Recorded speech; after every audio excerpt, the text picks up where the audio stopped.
Hey everyone, good morning. It's Miss Crow. I'm here with the next reading from The Strangers by Margaret Peterson Haddix. We're going to pick up with chapter 8 in a second. I just want to thank you all for being here again today. I really appreciate the number of students who are listening. I wish I could just be in the same room with all of you, I must say.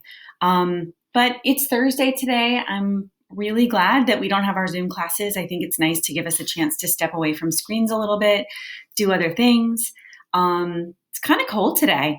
I opened my windows of my apartment and it's a little colder than I want it to be on April 2nd. Gotta say, I'm ready for a little more spring in the air and a little more spring in my step. Okay, so we're going to start with chapter 8. We left Finn at the end of chapter 7, and we've learned that Mom is going away in an unexpected way, and with an unexpected time frame. She's leaving today. So let's pick up with Emma. Sorry I couldn't read more yesterday. I'll definitely at least get through 8 today. All right, here we are with Emma. Okay. Hello, Mom. Don't you see you're going to make Finn cry? Emma wanted to shout out. You do not need to do that to a second grader right before school. So you'll have Mrs. Rubinsky stay with us while you're away? Emma said quickly. Mrs. Rubinsky was an old grandmotherly type who made no secret of the fact that Finn was her favorite of the 3 kids. The idea of even just one afternoon of Mrs. Rubinsky asking constantly, "What would you like for dinner, Finn?" and "Finn, could you tell us more about your day at school?" and "Do you want me to read you a bedtime story, Finn?" kind of turned Emma's stomach, but she wasn't going to complain if it would cheer Finn up now.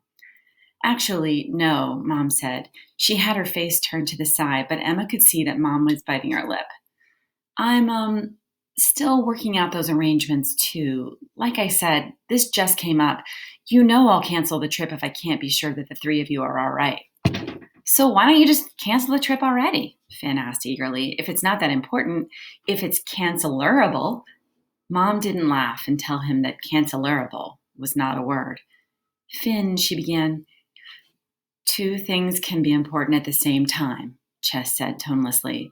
Mom's job and spending time with us, both. Emma glanced over her shoulder at her older brother.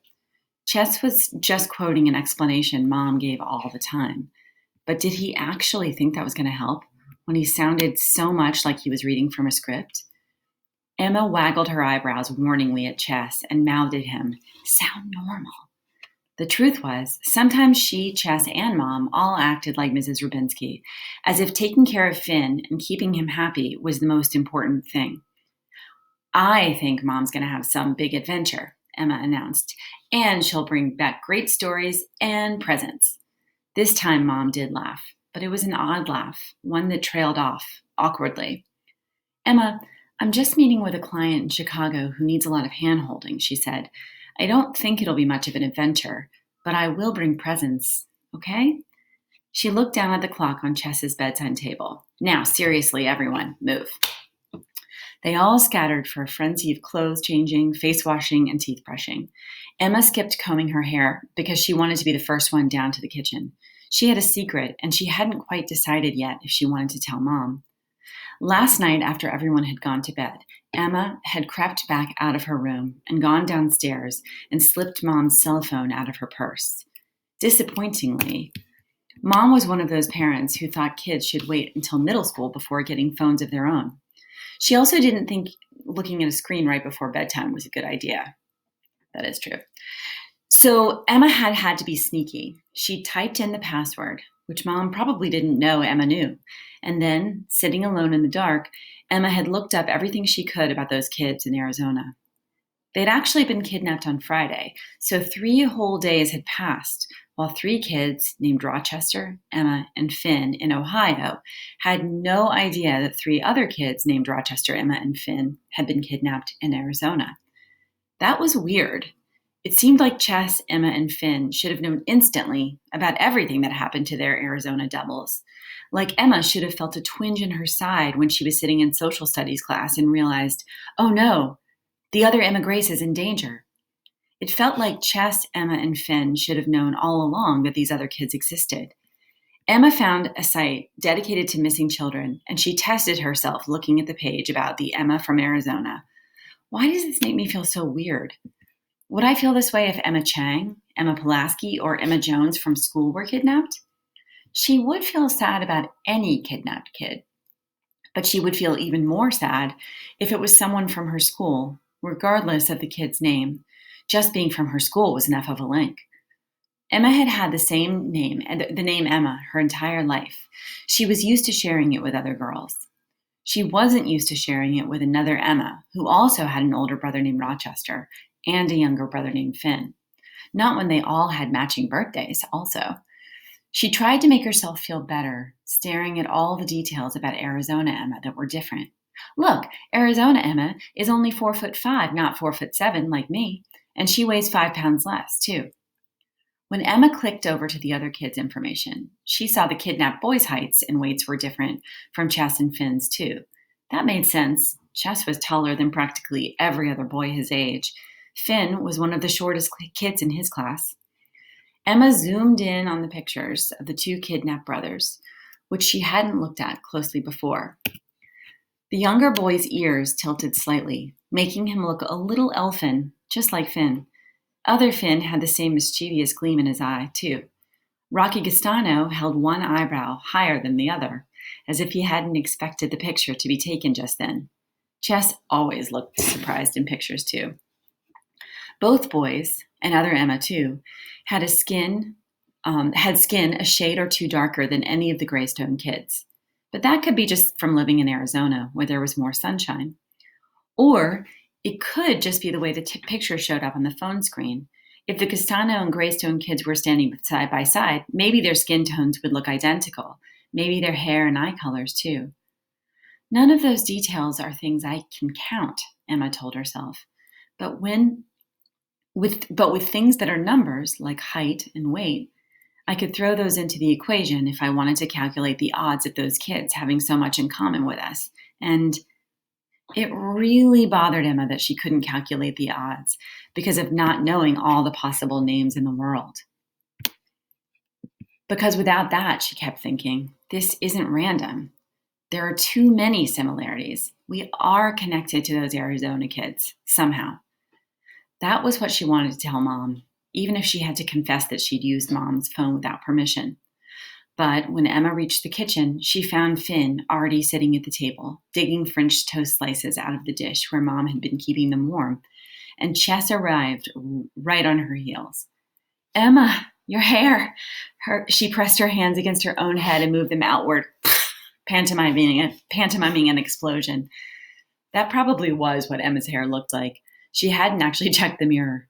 It's the humidity, isn't it? Mom said sympathetically.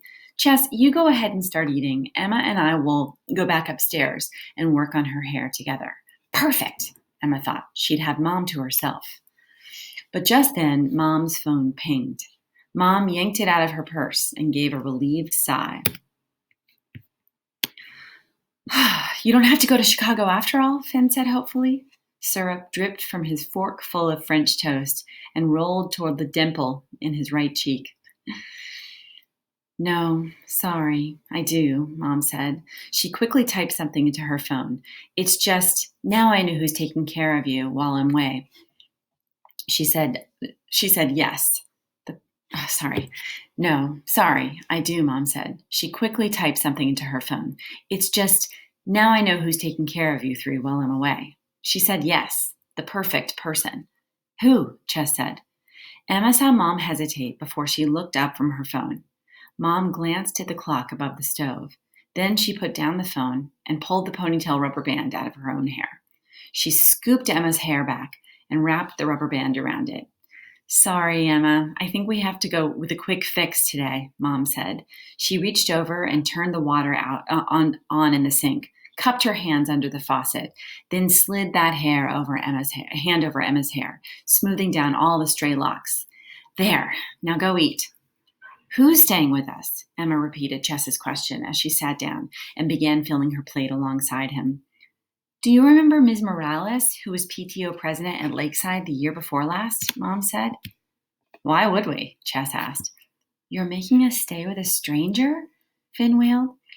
Mom looked back at her phone, but not before Emma caught a glimpse of Mom's face. Is Mom panicking? Emma wondered. Emma felt like she was trying to solve some huge math problem that didn't involve numbers, but people and events. The kidnapped kids in Arizona, Mom's unexpected business trip, and now this, the unknown babysitter, and Mom's panic. None of it felt random. Mom's trip is connected to the Arizona kids somehow, Emma thought. And even though she doesn't want to, she's leaving us with some woman we don't even know because Emma didn't know the answer to that part. What if this was like the kind of huge math problems that Emma hadn't gotten around to studying yet? The ones that didn't actually have any solutions. Okay, I'm going to put a bookmark in that. And I'm gonna try and read chapter 9 now, but I'm gonna do it in a separate file, so this one doesn't get too long. Okay. Thanks so much for listening, and I'll see you in a sec because I think I'm gonna start with chapter 9. Okay. Bye, everyone. See you in a bit.